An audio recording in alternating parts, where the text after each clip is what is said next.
This is the second talk I'm doing today. I had one that was right before the lunch break, so I was the guy who was between you and your lunch. Now I'm the guy who is between you and your drinks, because afterwards just a party. I guess there's the closing keynote, then the party, but still, after me, drinks. So I'm going to tell you something about speed index. Has anybody in here heard of speed index already? Yeah, cool. 2 guys? Could be more. That's why you're here. I want to tell you a story.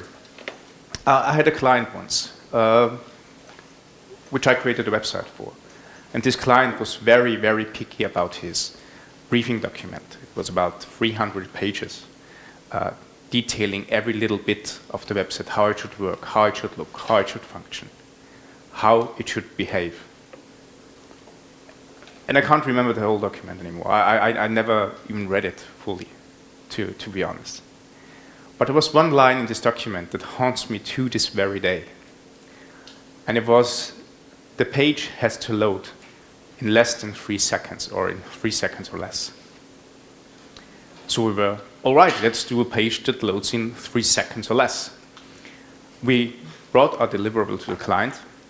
He opened it up, and he said, oh, that's too slow. We said, no, it wasn't. And he said, yeah, that's way too slow. And we, no, it wasn't. Yeah, yes, it is. No, it isn't. So that was us arguing all the time, and that's how it actually went on for about a week or so. And then we made the worst mistake possible. We said, yeah, well, it's faster than our machine, so the error has to be with yourself. Don't do that. Don't say it works on my machine. You won't get a badge for it, even if you can order a T-shirt on Redbubble or something like that. That Dothraki say, I have no word for works on my machine.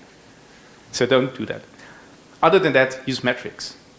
Try to define some good metrics you can measure, and try to compare it from different installations, from different users. The things we wanted to measure with this particular project were 2 events. One was DOM content loaded. That's the well-known document ready. And anybody who has written some line of jQuery knows this. And the other one is window unload. Document ready tells you that the document is ready for interaction, so the user can interact with the document. And window unload tells you that every source has been loaded. Not only the document, but also the sub-resources like images, style sheets, JavaScript files.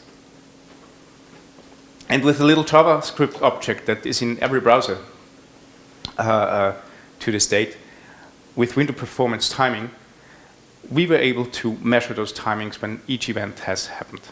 So we had some timestamp. The event happened at that particular time. And we knew how long it took from the response or from the request to the window unload event. That's the full range over there. You can find timings in there. So that was for this particular project a very good deal, because we could say, okay, window unload fires after 3 seconds for a particular amount of browsers on your machines, on our machines, on the client's machines, on your client's machines. However, window unload, why it tells you, okay, everything is there, everything has loaded, like it said on the specification, it has to load in less than 3 seconds. It's not always that true. I'll show you a screenshot how Gmail looks like when window unload has already been fired for 2 seconds. Window unload actually loads the JavaScript application that loads Gmail. So it can be tricky. That's why some clever folks at Google found a metric that is more to the likes of the user. A metric that tells you how your website actually behaves and how it looks like and how finished it is. Say hi. No worries. And the metric is called speed index. So what is speed index? Well, speed index mathematically is that. And if you're not good in math, I don't know, it doesn't matter. What's important is this parameter, the only parameter that this function has, visually complete. So what speed index measures is how visually complete is your site. How near the end state will it be? So what does it mean? Let me show you. This is a film strip of a website that is about to load. So first step in calculating speed index is create the video frame by frame for each millisecond of your website and how it looks at that particular time. So that's what we are doing. The site is loading, and at some certain time, it has finished. So step 1. Step 2, build a DeLorean, jump into that DeLorean, and go back in time and compare the last frame to each frame that you have measured up till now. And for each frame, for each comparison, you get a number. Either 0, which means it's totally the same, or 1, which means it's totally different, or something in between. Summed it up, and you have the speed index. In this case, oh, that was a random number. I can't believe that it's 3, 4, 5, all the randomness. You can measure speed index with this little page, web page test. Anybody knows web page test? Yeah? I use it on a daily basis. You can just put in URL, wait a few seconds or minutes, and you get all the things. You get the video of the visual progress, you get the speed index, you get the film strip, you get waterfall charts, you get optimization stuff. So a really cool website. And the cool thing is also you can compare your site to other sites or to sites or to your previous version of sites. So let's compare two of those calculated speed indexes. This is a chart. It tells the time in seconds the page takes to load and the grade of visually completeness. We have one site that is rather complete right at the beginning. After 1 second, it's about 95% complete. And then let's say it just waits for the web font to load, and that takes about 7 seconds. And here, the window on load event triggers, there it's finished. But yeah, the speed index says at this point, it's pretty much finished. And then you have another site. It's the other way around.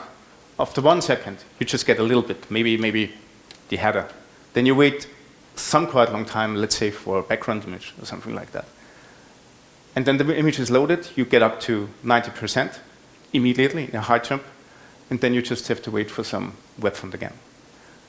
Both websites take the same time, 8 seconds. But one feels more visually complete than the other. And the speed index is now, for this site, the area right above here. And for the other side, the area above here. And you can visually see that the other side has a much higher speed index. Speed index is given in milliseconds. So it's the average time your website is visually complete, calculated in this way. And as I said, you don't have to do it on your own. You can use web page test for that. So I'm talking about difference between frames. So how is the difference calculated? Is it something that we can rely on? Is it robust enough that we can say, okay, how you're calculating this difference and what it implies for us is something that we can build upon? So usually I thought difference is just, subtracting images. You can do that in image processing, like this image minus that image is the difference, and then you have some sort of number. I was kind of mistaken. I'll show you why. This is the Ruxit web page with the web font. This is the Ruxit web page without the web font. So if I would calculate it this way, between the no web font version and the web font version, we have 6% difference, says our image processing tool. Now I have one version that doesn't feature a font at all. That's a behavior some browsers have. Safari, for instance. Who has experienced that you wait quite some time for a font to show up? Yeah, there's one hand. A few others, yeah, not sure, don't like that, yeah. So here we don't have any web font at all. Here we have some, and it has less difference than it had before. So you just can subtract this stuff, just to be sure. This is not good for the user because you can't read text. This is good for the user. Even though the web font is not loaded, he actually can read stuff. So our goal would be that the user gets the most important information as fast as possible. And if you look at the different images of those two, you actually see that there is much, much more noise, even if it's just changing web fonts. Here it's not that much noise because, yeah, there wasn't something to begin with, so it just drew upon it. So when I found that out, I thought, okay, speed index might not be that robust, but then I read the specification a little better, And they said, okay, they came upon the same problem, and they decided to use histograms instead. Histogram, they're just analyzing each and every pixel and putting the R, G, and B values of the pixel into some chart, which is okay if you have RGB or R value of 255, it's on the right side. If it's 0, you have it on the left side, and then they sum up the amount of pixels for each one of those values. And you get such a chart here, and you can see from the chart that the distribution of the blue from the web font version and from the not web font version is roughly the same. So that compares really good. From the I don't have any font at all version, it's a totally different distribution. So with a difference calculated in that way, you have a very robust metric telling you the actual feel of the user. The user wants to read text, and he can get text, and it's more alike than the other text version, and nothing at all alike as this text version. Same for JPEG. This is a baseline JPEG. You know, baseline JPEGs are loaded square by square or line by line. That's why it's called baseline JPEG. And that's an image that's 10% complete. Do you have any idea what's inside this image? Any idea what's going on there? Nobody? Maybe after 50%? Okay, some of you. And with 100%, I gotcha. Sorry. So for the user, it's really important that he knows what's coming with that image. He could get rickrolled otherwise. In speed index, that means if that image would be loaded gradually over 1 second, it would have a speed index of 500, sorry. Now go to progressive JPEG. Progressive JPEG gives you a low-res version and then adds the details gradually. So you already see that this is a puppy, even after 10%. After 50%, you kind of see that the puppy is not angry, but rather smiling. And here's the total cuteness. And doing this way, the speed index gets much, much lower. Like the image is already 77% complete at the beginning, if you do a histogram comparison. So that means if it loads gradually over 1 second, you just have a speed index of 113, according to those tests. So again, speed index has a very low score for the build-up of this image, which is good for us as users because we already see what's inside there. So I want to show you, based on this information, a few tricks how you can boost up your speed index or lower the score, because a low score is good. I was talking about web fonts a lot. And we are handling web fonts now in this way because we think it's not only good for the speed index, but also good for the user to see. We are checking if you're dealing with a modern browser. If you're not dealing with a modern browser, he doesn't get any web font at all. He just gets the fallback font. It's just another resource he has to load, and he won't be happy with it, we think. So no web font for legacy browsers, for old IE. We are just serving WOF, Web Open Font Format, or WOF2. And then we're going to check if we have the font already loaded the previous time. We look up in the local storage of our browser if there are the font files, and if the font files aren't there, we are going to load them. If they are there, we're going to show it. So that's the diagram. Those conditions have to be met for us to show the web font. Otherwise, the user does not get any web font, and he still sees text. That's in the pre-render step. In the post-render step, we are checking if the local storage is actually available, so we can download the font and put it in there. If not, he doesn't get any font. Then we are going to download the font asynchronously. The website's already there. The user's already reading something. Then we load the web font. Then we save it in the local storage, and then we're going to show it to the user. Or we wait for the next time.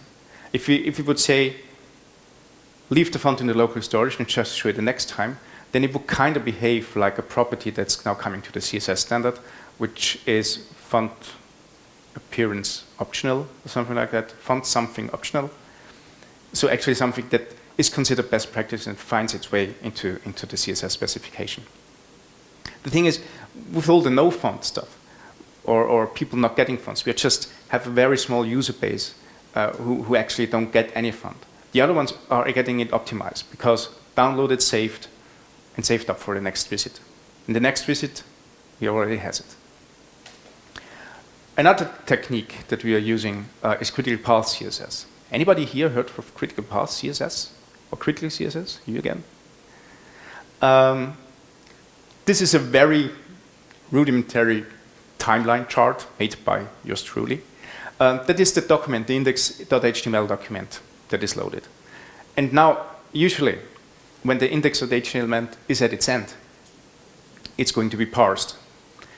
And when it's parsed, it finds kind of a resource, like that's the main CSS file that I'm going to reference in my head. So what the browser does is now, okay, in the head there's a reference to a CSS file. I'm going to stop rendering right now because the CSS file might have information that's important to me for rendering. So rendering is blocked, and he waits until the resource has finished loading and continues. Then he sees, oh no, there's another resource, like a JavaScript file. JavaScript can alter the DOM. JavaScript can change the document. So I'm going to wait for it, stop rendering, that also blocks rendering, and waits until the resource is loaded. And then he's going to start render. After every blocking resource that has been loaded, rendering happens. So what if we could say that we want to start render directly when the first document arrives? And this is where critical CSS comes in. So you again have the document, but instead of having blocking resources in the head, you have a style attribute. And the style attribute contains every CSS rule necessary for you to render the above the fold content, just the content of the very first viewport. So with the resource, with the document directly, you get all the necessary information to display the very first frame of your document. And then, asynchronously, you're going to load the CSS file and the JavaScript file. Load CSS is some software from the Filament group. You find it on GitHub, and it does it just perfectly. There's lots of other information too on this website where you can find tools for creating this critical CSS so that you don't have to do it by yourself. The user gets the first screen directly after the document is loaded and already has something to view. So considering these two optimizations, I want to show you what it did to the Ruxit website when we integrated them. This is the old website. I colored it red so that you know that change is happening.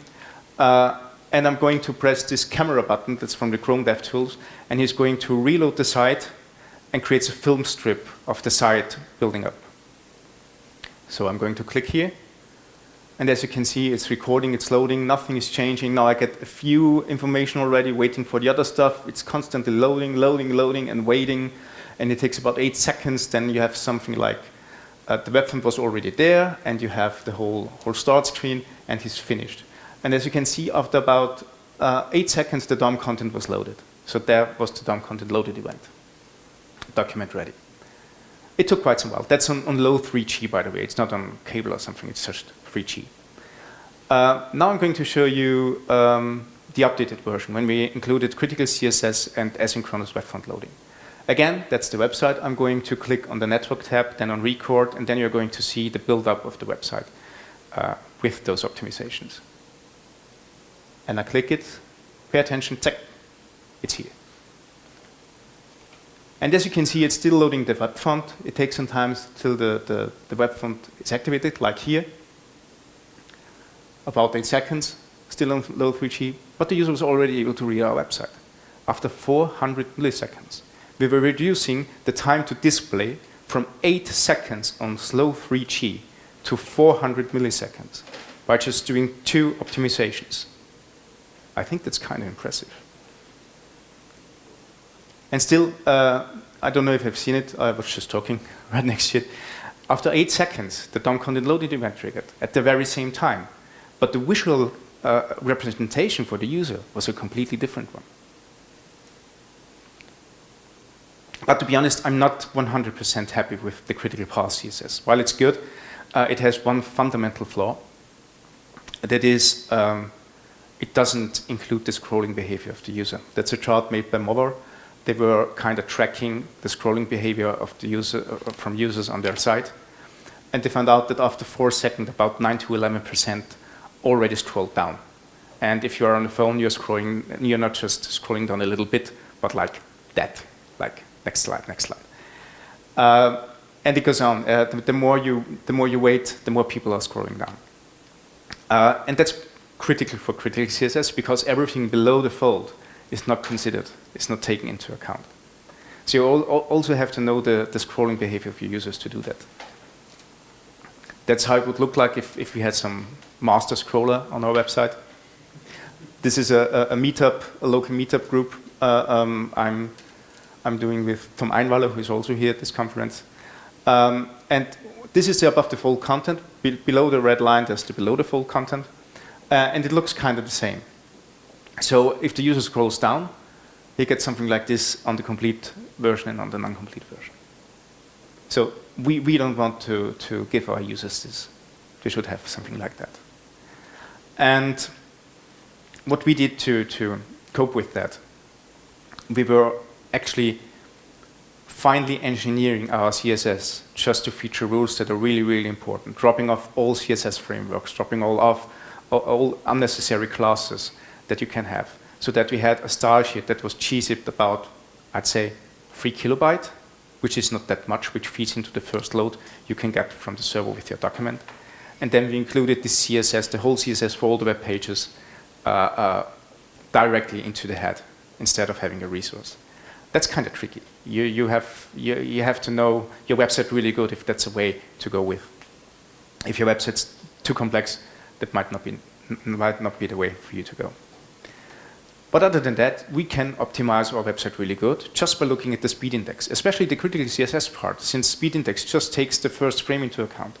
Is a technique that kind of cheats on speed index. You can get a lower speed index just by doing that, by just giving speed index what it needs to have a good record.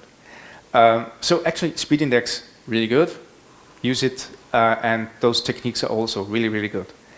There's one thing, however. So speed index should give you an idea how the user feels when using your website, the user. But we are measuring it with web page tests. So why is everything done by a machine and not by the user himself? Think of the variety of your users. Usually you go to web page test, you're in URL, that's just one point of view from a machine. You can choose some options on web page test, like you have 50 locations you can choose from, with 3 different browsers, and about 5 different types of connection. So if you want to have a broad variety of your users done with webpagetest.org, yeah, that's the thing you can count with. And I didn't even get started on screen sizes. So why thinking about what your user might be and trying to do all the things with webpagetest and not just ask directly your user? Let's do it on the client. Let's say the client should tell you the speed index he had when visiting your website, and then you can try optimize. Yeah, there's one cool library called Rum Speed Index that I want to show you right now. That kind of works like that way. So that's the algorithm. I'm going to point out every little detail right now, so you don't have to remember this. That's done on the client. That's done via JavaScript directly in the browser. The first thing that we are doing is we are going to calculate the visible rectangle, and then from every resource that we have in there, we are going to calculate the timing when the resource was loaded, from start to finish, when it appeared on our user screen. So I've shown you this window performance timing object, and it turns out that's not just for the window, but you can have that also for all type of resources. With that call, you get an array of timing information for every resource that is on your website. Style sheets, JavaScript, images, web fonts, everything that is referenced and downloaded in the network tab. So for the Ruxit website, it looks like that. That's the Ruxit website. And we have 2 resources on that side. We have the logo up there and some head image down there. And then with the resource timings, we get some information when they have been finished, like here and here. Then we are going to calculate the first paint of our website. It's like, it has been blank for a while, and at one certain point, it's going to start render. We need that because we can calculate the time between the request and the start render using the get first paint time. There are 2 calls, one for IE and Edge. One is window performance timing .ms first paint. It's prefixed, but IE and Edge have actually a property in the window performance timing results. Chrome and Opera have some proprietary stuff. you can use with load times and the first paint time. It tells you it's a timestamp when the browser started rendering. For all the other browsers, we can kind of simulate the first render by assuming the following. You have blocking resources in your head. So let's go over all the resources in your head. Check the blocking resources, scripts that aren't asynchronous, style sheets that have been loaded. And do resource timings on that and check whether or when they finish loading. And the last time from all your blocking resources in the head is the first render time. Then we're going to count in the fonts. So fonts are generally loaded asynchronously. We check all the font resources and do resource timing there again. Also, when was the last time the font has finished loading? And then we're going to calculate the speed index based on that. So we have a response start from the window performance timing. That's when the document arrives. And when the document arrived, we're going to load several resources that are inside the document. During this time, sometime the first paint starts. And at some point, the end of paint starts. Usually that's either window.onload, when all the sub-resources have been loaded, or you can get it from resource timing, like the latest time, or the time that is the highest is the one where you're finished rendering. So from response start to first paint, the website was blank. So for every millisecond, we had a total difference to the end result. That's why we add for every millisecond 1 point. And then gradually, you are calculating when did the resource start, when did it end, from the whole pack here, to get some sort of idea of the visual completeness of your website. All right. So after you did that, you can tell your monitoring solution what the speed index is like, and you can track it over time from all your users. You know it then how it was for every one of your users, and if you made changes, how it did affect your users. The whole thing is up on GitHub. RAM speed index, downloaded it. That's from my repository. I didn't do the original. It was from the web page test org guys. I just forked it and experimented with it and did some extras because this RAM speed index just takes the first frame into account, the first viewport load. I want to kind of adapt it that it takes any viewport into account or any state of your website into account where the user has actually been. So you don't have this this break when the user scrolls and no styles are available. Check it out, try it, see how fast is your website, how many milliseconds that you get and that your users get. And if you want any updates on that or enjoyed it, hit me up on Twitter. And I'm working for a company called Dynatrace. And for the Ruxy product line, that's kind of weird because Daniel was here before. He's also working for Dynatrace. But I was working actually for a different company called Ruxy, which was kind of the same company, but different. And now it's again the same company. That's why I'm putting the Dynatrace handle here too. Anyhow, I work there. So if you enjoy performance, if you want to know more, hit us up on Twitter. And I thank you for your attention.